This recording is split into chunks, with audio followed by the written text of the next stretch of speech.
बिस्मिल्लाहिर्रहमानिर्रहीम। अस्सलाम वालेकुम। आज 3 अप्रैल बरोज़ जुमेरात हम बात करेंगे दो अहम केसेस के हवाले से। पाकिस्तान तहरीक इंसाफ का आज तारीखी जलसा हुआ है पशीन बलूचिस्तान में, उसकी तफसीलात मैं आपके साथ शेयर करूंगा और साथ में आपको बताऊंगा पाकिस्तान तहरीक इंसाफ के सरबराह से आज मुलाकात थी। इमरान खान से पीटीआई क़यादत की मुलाकात नहीं करने दी गई। एक बार फिर लार्जर बेंच के फैसले की तौहीन की गई है। हालांकि आज ही पाकिस्तान तहरीक इंसाफ की जानिब से लार्जर बेंच फैसला के खिलाफ तौहीन अदालत की दरख्वास्त दायर की गई। खुद opposition leader Shibli Faraz Islamabad high court पहुँचे, वहाँ दरख्वास्त दायर हुई। दरख्वास्त में अहम नुकात उठाए गए। उसके बावजूद चूँकि निज़ाम जानता है कि उनको कोई कुछ नहीं बिगाड़ सकता और जिन्होंने कुछ बिगाड़ना है या इंसाफ देना है वो सारे के सारे इस निज़ाम के तहत लाए गए हैं। इस वजह से उनको कोई फ़िक्र और टेंशन नहीं है। यही वजह है कि बार बार अदालती हुक्म अदूली की जा रही है। उसकी तफसीलात मैं आपके साथ शेयर करूंगा और साथ में आपको बताऊंगा कि आज हुकूमती जो रिलीफ मिला है पाकिस्तान तहरीक इंसाफ रहनुमाओं ने, उसके ऊपर जो रद्द अमल दिया है और जो पोस्टमार्टम किया है शहबाज शरीफ के रिलीफ का, वो अहम है। उसके ऊपर भी हम बात करेंगे। सबसे पहले मैं आपको बताता चलूँ, और सिंध हाई कोर्ट का डिवीज़न बेंच हाई कोर्ट का एक बड़ा फैसला सामने आया है, जिसमें एहतजाज के केस में, चूँकि पाकिस्तान तहरीक इंसाफ के खिलाफ एहतजाज मुकदमात में दहशतगर्दी की दफ़ात धड़ाधड़ लगाई गई। आज हाई कोर्ट डिवीज़न बेंच का जो फैसला आया है उससे मुतल्लिक भी मैं आपको तफसीलात बताऊँगा।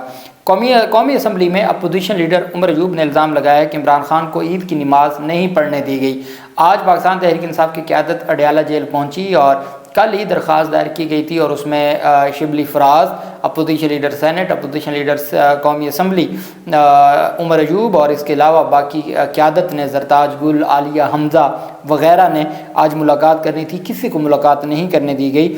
और मीडिया से गुफ्तगू करते हुए अडयाला जेल के बाहर उमर अयूब ने कहा कि इमरान खान को ईद की नमाज नहीं पढ़ने दी गई। हम कैसे मुमलकत इस्लामी पाकिस्तान में रह रहे हैं जहाँ इमरान खान को ईद की नमाज भी नहीं पढ़ने दी गई। अडयाला जेल के बाहर मीडिया से गुफ्तगू करते हुए उन्होंने कहा कि हमें अदालती हुक्म के बावजूद इमरान खान से मुलाकात नहीं करने दी गई। जुमेरात की मुलाकात की लिस्ट इमरान खान खुद फाइनल करके वकला के हवाले करते हैं। उनका कहना था पता नहीं किसके कहने पर मुलाकात की इजाज़त नहीं दी जा रही। इमरान खान की 2.5 माह से बच्चों से बात नहीं होने दी गई, बहनों से मुलाकात नहीं करने दी गई। उन्होंने इल्ज़ाम आयद किया कि इमरान खान को ये ईद की नमाज नहीं पढ़ने देते। हम कैसे मुमलकत इस्लामी में रहते हैं जहाँ ईद की नमाज भी नहीं पढ़ने दी जाती। पीछे क्या चीज़ रह जाती है, इससे बड़ी बेगैरती नहीं हो सकती, ये उमर अयूब का कहना था। उनका कहना था ये बार बार तो इन्हें अदालत कह रहे हैं, उम्मीद करते हैं जज साहिबान अपने अहकामात पर अमल दरामद करवाएंगे। अगर जजेस अपने अहकामात पर अमल दरामद ना करवा सके तो बेहतर है इस्तीफ़े दे के घर चले जाएँ। हमारा वफद बलूचिस्तान गया हुआ है, मुश्किल से बख्तर मैंगल के काफ़िले से जा मिले। उमर अयूब ने कहा कि बलूचिस्तान की हुकूमत ने उनका रास्ता रोका, हम उसकी मजम्मत करते हैं। हम कहते रहे कि 8 अजला में हुकूमत की रेट नहीं है। मोहसिन नकवी ने कहा बलूचिस्तान एक SHO की मार है। कहाँ है वो SHO? और इंतज़ामिया खुद ऐलान कर रही है कि बलूचिस्तान लॉ एंड ऑर्डर नहीं है।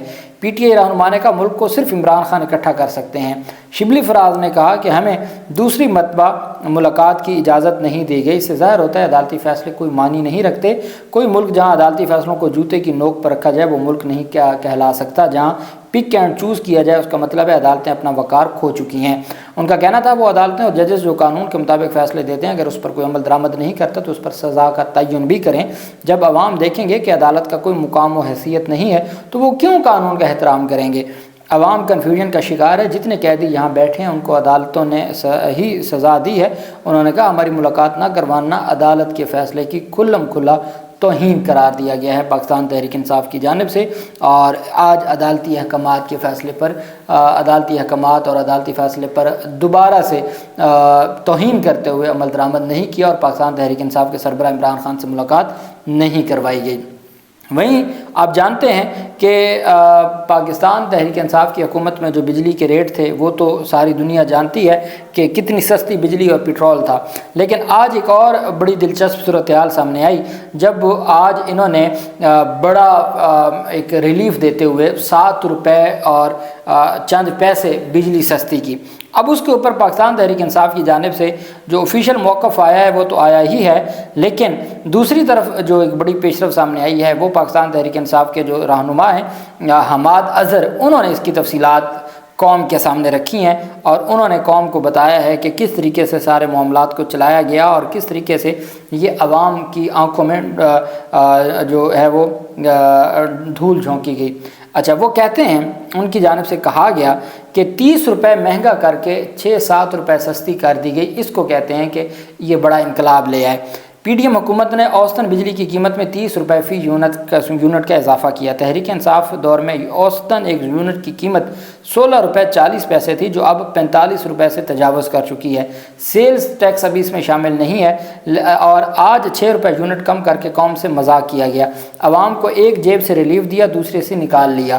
عالمی منڈی میں تیل کی قیمت کم ہوئی، لیکن عوام کو اس کا ریلیف دینے کی بجائے ٹیکس بڑھا دیا گیا۔ اب اس اضافی ٹیکس کی رقم سے بجلی کا یونٹ جو 35 روپے مہنگا کیا، اسے 6 روپے سستا کیا جائے گا۔ گردشی قرضے بھی فارم 47 کی زد میں ہیں۔ گردشی قرضے کی ماہانہ رپورٹ جو تحریک انصاف کی حکومت شائع کرتی تھی، وہ پچھلے سال سے فارم 47 کی حکومت نے شائع کرنے میں بند کر دیے ہیں۔ بجلی کے نرخ دگنے سے زیادہ کرنے کے بعد بھی پی ڈی ایم حکومت گردشی قرضوں کے معاملے پر قابو نہ پا سکی اور تفصیلات چھپا رہی ہے، اور اب ان کو یہ لگتا ہے کہ وہ ہر عوام کی جو عوام سے ان تمام چیزوں کو چھپا لیں گے، تو وہ کہتے ہیں کہ یہ ان کی نادانی تو ہے، لیکن حقیقت یہ ہے کہ ایسا اس کو آپ ریلیف نہیں کہہ سکتے۔ وہیں پہ جو پاکستان تحریک انصاف کے رہنما بھی ہیں اور مشیر خزانہ ہیں وزیر اعلیٰ خیبر پختونخوا کے، انہوں نے بھی تفصیلات قوم کے سامنے رکھی ہیں کہ ایک طرف یہ اعلان گھریلو صارفین کے لیے 7.41 روپے کم کر دی گئی ہے، دوسری طرف ادارہ شماریات کے مطابق بجلی کی قیمت 6 روپے فی یونٹ ہے۔ مطلب اب حکومت بجلی استعمال کرنے کا 1.41 پیسے الٹا صارف کو کیا دے گی؟ کیا یہ کھلا تضاد نہیں ہے؟ وہ کہتے ہیں کہ عمران خان کے دور میں جب تیل $124 فی بیرل تھا، اس وقت بجلی کی قیمت تمام ٹیکس کے بعد 25 روپے فی یونٹ تھی، اور آج 65 روپے فی یونٹ ہے۔ وزیر اعظم بتائیں کہ کیا 25 روپے سے قیمت میں کمی کی گئی یا 65 روپے سے کمی کی گئی؟ اگر آپ عمران خان کے ساتھ موازنہ کرتے ہیں تو پھر آپ یہ بھی بتا دیں کہ آپ نے یہ جو کمی کی ہے، یہ عمران خان کے 25 روپے میں کمی کی ہے یا اپنے 65 روپے میں؟ آپ بڑھاتے بڑھاتے 30 روپے آپ نے بڑھا دی، اور 2.5 سال عوام پاکستان کا خون نچوڑا، اور وہ جو آپ نے 65 روپے کر دیا تھا، اس میں سے 6-7 روپے آپ نے کم کر کے آپ کہتے ہیں کیا بات ہے جی، یہ ہے ہمارا ویژن، اور یہی سر کا ویژن ہے جس کی وجہ سے پوری قوم بھگت رہی ہے۔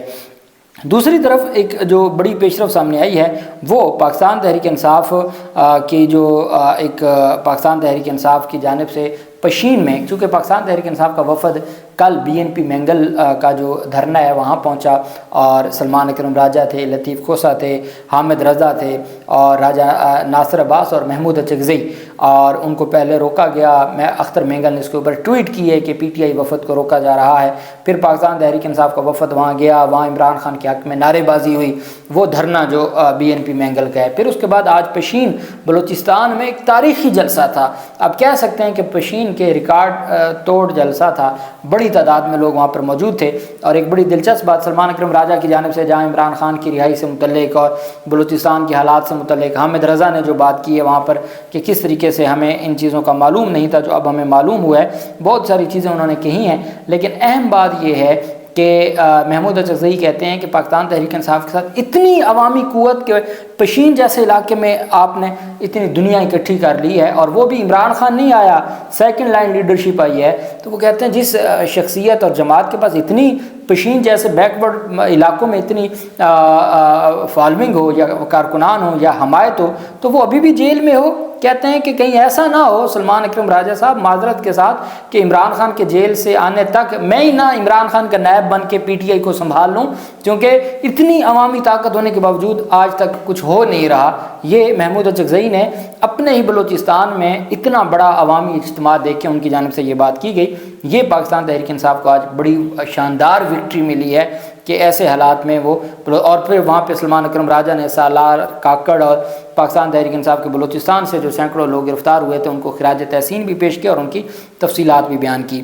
وہیں پہ مشیر اطلاعات خیبر پختونخوا حکومت بیرسٹر ڈاکٹر سیف نے بھی موقف دے دیا عمران خان سے کل کی ملاقات کا۔ انہوں نے کہا کہ میڈیا ذرائع کے نام پر اسٹیبلشمنٹ سے مذاکرات شروع کرنے کی خبریں چلا رہی ہیں، لیکن عمران خان نے اس حوالے سے کسی کو بھی کوئی ٹاسک نہیں دیا۔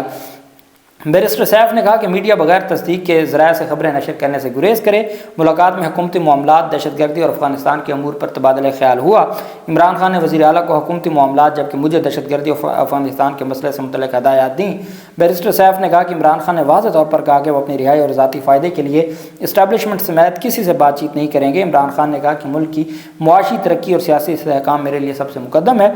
बैरिस्टर सैफ ने कहा कि इमरान खान ने बताया कि मुआशी तरक्की सियासी इस्तेहकाम के बगैर मुमकिन नहीं है, इसलिए सियासी इस्तेहकाम के लिए पाकिस्तान तहरीक इंसाफ को तस्लीम करना होगा और उसे दीवार से लगाने की कोशिशें बंद करना होंगी। PTI एक हकीकत है और उसे तस्लीम करना होगा, इसके बगैर आपके पास कोई चारा नहीं है। ये उनकी जानिब से तफसीलात दी गई और कहा गया कि किस तरीके से पाकिस्तान तहरीक इंसाफ के सरबराह ने अवाम पाकिस्तान और अवाम की बेहतरी के लिए ज़रूर तजावीज़ दी हैं, लेकिन अपने लिए और किसी तरह की डील से मुतल्लिक़ जो ज़राए से मीडिया ख़बरें चलाता है वो झूठी हैं, गुरेज करें। वहीं पे हैदराबाद सर्किट डिवीज़न जो सर्किट बेंच है, सिंध हाई कोर्ट का डिवीज़न बेंच है, 2 जजेस पर मुश्तमिल है। जस्टिस अमजद और जस्टिस ये दोनों ही जस्टिस अमजद बोहियो और जस्टिस अमजद सातू, ये 2 रुकनी बेंच है। और वहाँ पे केस ये था कि सिंध में जो 6 कैनाल जो 6 नहरों के मुतल्लिक़ एहतजाज जारी है, तो वहाँ स्टूडेंट्स ने बड़े पैमाने पर एहतजाज कर रहे हैं, तो उस पर बिलावल सरकार ने दहशतगर्दी के मुकदमे दर्ज कर दिए। जैसे पाकिस्तान तहरीक इंसाफ के लोगों के ऊपर मुकदमा दर्ज होते हैं, दहशतगर्दी के मुकदमा दर्ज हुए। उन दहशतगर्दी के मुकदमात को चैलेंज किया गया सिंध हाई कोर्ट में, क्योंकि सिंध हाई कोर्ट थी, पाकिस्तान तहरीक इंसाफ का केस नहीं था, आम कारकुनान का केस था। तो इस वजह से सिंध हाई कोर्ट भी पूरी पावरफुल हालत में बैठी थी। उन्होंने जनाब एहतजाज करने पर दहशतगर्दी का मुकदमा दर्ज करने को गैर कानूनी करार देते हुए मुकदमा खारिज करने का हुक्म दे दिया। हैदराबाद में यूनिवर्सिटी के तलबा पर दर्ज दहशतगर्दी एक्ट के तहत मुकदमा ख़त्म कर दिया। केस में नामजद तलबा ने अपने वकील इरफान अहमद के तवस्सुत से दरखास्तें दायर की थीं। SSP जामशोरो, SHO जामशोरो, तफ्तीशी अफसर और दीगर अदालत में पेश हुए। तलबा ने दरिया सिंध से किनाल निकालने के मनसूबे के खिलाफ पुरअमन एहतजाज किया। पुलिस ने तलबा पर लाठी चार्ज किया और शेलिंग की और दहशतगर्दी एक्ट के तहत मुकदमात किए। मुकदमा सिंध यूनिवर्सिटी के 100 तलबा के खिलाफ मुतनाज़ किनालों के खिलाफ एहतजाज करने के इल्ज़ाम में था। मुकदमे में पुलिस को शवाहिद न मिलने पर SSP जामशोरो ने अदालत में रिपोर्ट पेश की। अदालत ने पुलिस रिपोर्ट और वकला के दलाइल के बाद केस को C क्लास यानी कि इसको दाखिल दफ्तर करने का हुक्म दे दिया और जो है डिस्चार्ज करने का हुक्म दे दिया और अदालत ने तमाम तलबा को फौरी तौर पर उस मुकदमे से डिस्चार्ज कर दिया।